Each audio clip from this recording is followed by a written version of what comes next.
everybody. Welcome. Thanks so much for watching our information session on the Science and Technology Research Seed Grant, which we call the STaRS grant. My name is Devin Monette. I'm joined by my colleague, Amy Moreland, and we both work as a part of NSF-STRIVE, the admin team here at Landmark College. NSF-STRIVE stands for the U.S. National Science Foundation Science and Technology Research Initiative for the Vermont Economy. Our award number is 2438168. This initiative is a collaboration between Landmark College, Bennington College, the Community College of Vermont, and the Brattleboro Development Credit Corporation. STRIVE aims to support faculty, staff, and community leaders in increasing their capacity to share meaningful STEM experiences with their students. And research is really the epitome of a real-world learning experience. So we're here today to support access to the STaRS grant, which provides up to $15,000 to awardees as seed funding for research with a high potential for scalability and a connection to issues tied to Vermont STEM needs. Just as a reminder, our deadlines are October 15th and April 15th. But the STaRS grant is really just one piece of the puzzle. If we look at the broader mission of STRIVE, we aim to increase interconnectivity between STEM educators and research, K through 12, and with industry, all of which is aiming at increasing workforce development for Vermonters. Historically, much of the funding to support research has gone to R1 institutions, and that has consolidated a lot of learning opportunities around these larger institutions. And STRIVE aims to help disperse STEM opportunities by providing funding and connecting collaborators who can be mutually supportive in rural areas so that we all have access to high level learning, and thus a pipeline to rewarding sustainable careers. So all that to say, STaRS is looking for strong proposals designed with students in mind and an emphasis on increasing the overall capacity in areas of the state in alignment with Vermont economic areas of promise. So let's get into our agenda for today and talk about STaRS. So we want to just hit on our program objectives real quick, just so everybody can better understand how STaRS fits into the STRIVE mission, and using that to inform your application. From there, we'll look at the application guidelines and outline the required components. And then we'll also include a budget overview. We have some basics, but then also Amy's going to hit us with some tips just to make your budget as strong as possible in the review team's eyes. At that point, I'll pass it over to Amy, and she'll talk about the review process as well as our post-award expectations. Okay, program objectives. So STaRS is a seed grant, as I mentioned, with the intention of promoting the National Science Foundation's core values. These include promoting skill building opportunities in alignment with Vermont's educational needs, broadening research participation across Vermont, especially within historically underfunded institutions, and increasing the capacity for long-term researcher collaborations throughout the state.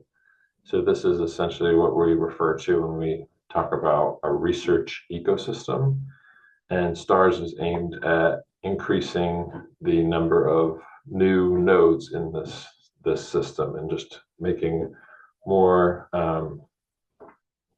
research points throughout Vermont. We want to note here that a strong project proposal will clearly articulate how the project will enhance your ability to secure future external research funding from federal agencies or from other major funders. Okay, now on to STEM. So STRIVE's mission is closely linked to STEM disciplines, but we want to just clarify what we mean when we say this all-encompassing term. For the purpose of conciseness, we use STEM, science, technology, engineering, and mathematics, but it really goes beyond that. Any STEM adjacent fields such as economics, the science of learning, psychology, and many more are all relevant to our work and important components of STEM, and they will receive equal consideration with the review team. So another note here for a strong proposal. In writing a proposal, consider how it is relevant to the current STEM debates in Vermont, current hot topic issues for educators around STEM and the workforce needs. Okay, when we look at the application itself, we want to emphasize that it's open to all researchers, faculty, or staff from any Vermont college or university. But we also expanded to include educational organizations that are doing research grounded in Vermont. Is open to them, as well as any businesses looking to fund early stage proof of concept research. For any award, the maximum is $15,000 with 2 to 3 awards for our October deadline. So that will bring us to the end of our fiscal year, and then we will have more funding to work with for our April deadline.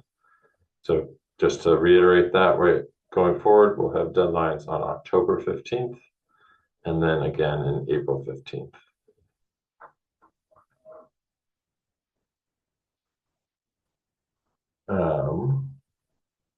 For your proposal, please send a PDF or a Word document, no longer than 3 pages.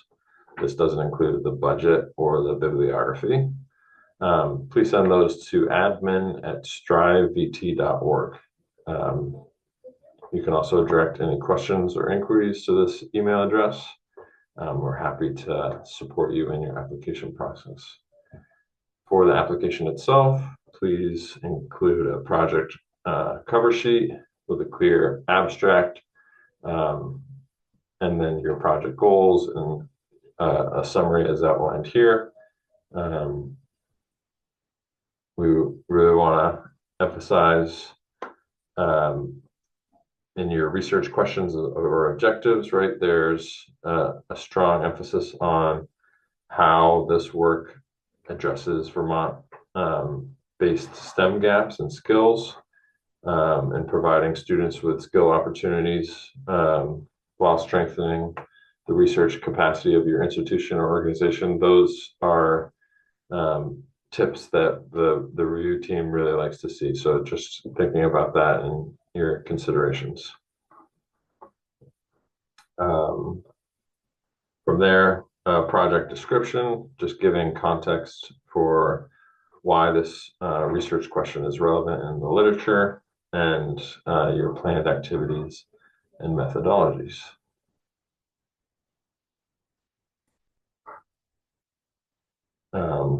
Continued in that is the timeline. Again, a reminder from your start date, 12 months is the timeline that we're working with.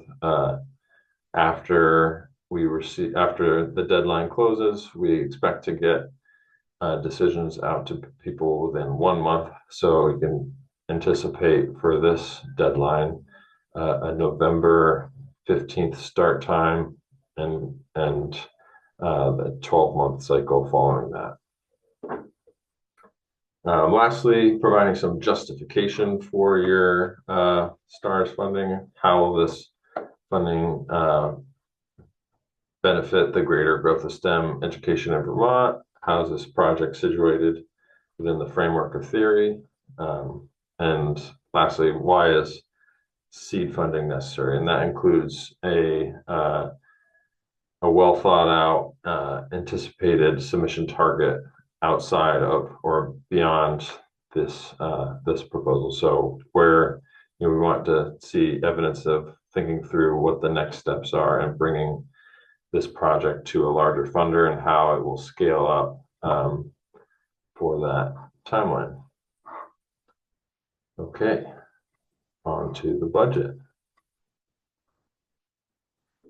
So in our application, we have included a sample budget and a budget template. We expect applicants to use the template just so that everything is easy for the review team to sift through. Those can be found at strivet.org. And in looking at those budgets, we really want to emphasize that it's important to research the actual costs.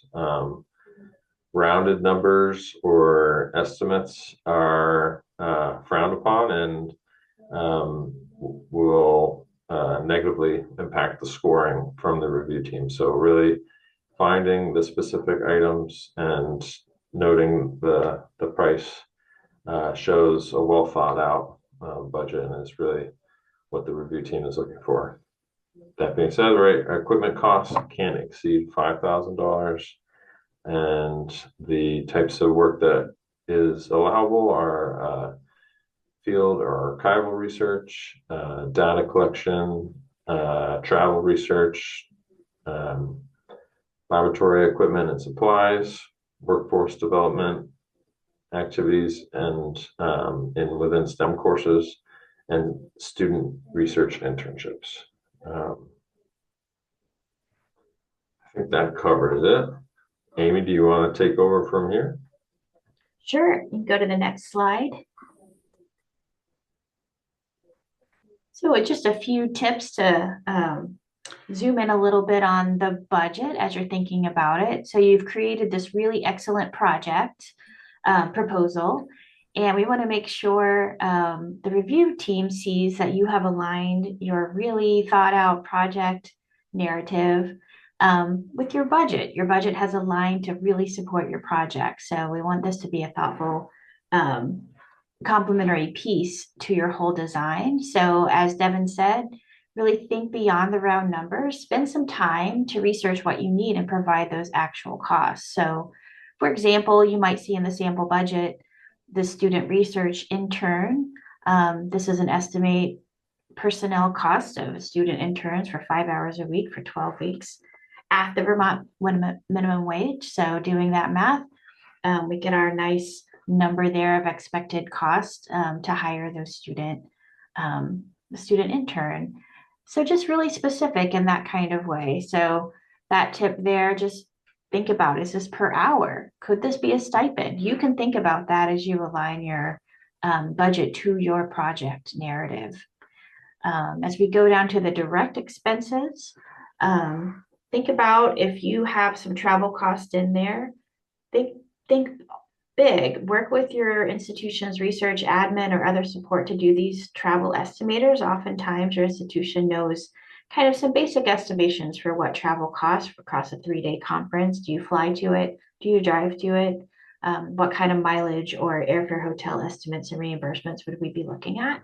So you would think about getting those totals in there with a nice description. You might know your journal publication, or maybe you have a couple in mind. Get a sense of what that publication might cost if they accept your paper. What would those publication fees be? There might even be open access costs you might want to consider if that's something you want your project to sit within. So just be really detailed. This gives reviewers overall a sense that you have so thoughtfully designed your project that your project can only best be supported by a really thought out budget as well. This is a pretty simple tool, kind of divided by personnel and direct expenses. This whole STaRS initiative gives you an up to $15,000 project, but you're building a project and you're building a budget that best reflects that project. So just kind of looking at those tips is a really great way to have a solid budget to stand on as well. Next slide. let's talk a little bit about once your proposal goes to our review team. The review team is going to be using a scaled rubric, and overall, we're looking for alignment to complete and complete, compelling to incomplete or non-responsive, and all the approaches outlined in the proposal main sections. So reviewers will be considering, does the proposal explicitly, if you can, address STRIVE priorities, the student opportunities engagement, building the Vermont research infrastructure, et cetera. So the more explicit you can be to draw attention to your amazing project and how it can support this work, the better. And then lastly, is there a strong potential in scaling your project into external funding submissions after you complete it? And that will also be a good case for reviewers to see, this seed grant is a true seed grant. We can take this further and help support a bigger project for external funders later. So all of the proposals are reviewed by a panel of faculty and staff and other science and technology stakeholders from within our big STRIVE ecosystem. And in future cycles, there will be opportunities for faculty and staff to be eligible to join the review team as well and learn a little bit about what it looks like to actually review these amazing projects. The review team will provide a synopsis of constructive feedback to all the applicants, and revisions to the submissions are welcome. So if you don't get funding at the cycle, as Devin said earlier, there is October submissions and April submissions for the next few years. So we do welcome revised submissions, especially if you can utilize the feedback that was offered. And all decisions and communications will go out to the applicants within 4 weeks of each of the deadlines. So expect for the October 15th submission around a mid-November information, and mid-May for the April 15th submission. So post-award. So all STRIVE STaRS awardees will be contacted within 1 month of the submission, and all the review back will have been shared and the recommendations for funding. So we will congratulate you on your award, and we'll then schedule a 30-minute post-award meeting with all awardees to go over the finer points of this awards packet, which includes the awards letter and the finalized budget, any agreements, terms, the research compliance expectations, all funding details for invoicing and reimbursements for expenditures. And lastly, we even include the final reporting requirements, which there's a template in there that I'll go over in just a second. And just note that at around the midway point of your project, we'll be scheduling here in the STRIVE admin offices another brief spin down check-in and project status meeting with all awardees. See how things are going, if you have any questions or concerns at that point of your project. So for the final report, we wanted to get it in front of all of our awardees right at the beginning. So you'll find that template in your awards packet. It will include project outcomes, your final financial report, indicate the status and plans for your external funding submissions, etc. And so you'll find all of that info in there. And sort of just like the project proposal initially, you're going to email your final report document to admin@strivevt.org, due within 2 months of the project completion. So that concludes our info session. Thanks everybody for tuning in and learning more about STaRS and STRIVE. There's an FAQ posted below this that has common asked questions for your reference. But we're also always here if you want to reach out. Happy to field any questions or just as an acting resource for your application in process. If you want to bounce ideas off us or just come kind of talk through at more length, happy to support that. And then lastly, just a plug, if you haven't signed up yet for our mailing list, You can visit strivevt.org to do that. That's the best way to stay in tune with STaRS funding, but also we put additional funding outside of STRIVE in there, as well as workshops and professional development to support growing out the STEM ecosystem. So thanks so much for tuning in, and we look forward to seeing your STaRS application. Bye. Thank you.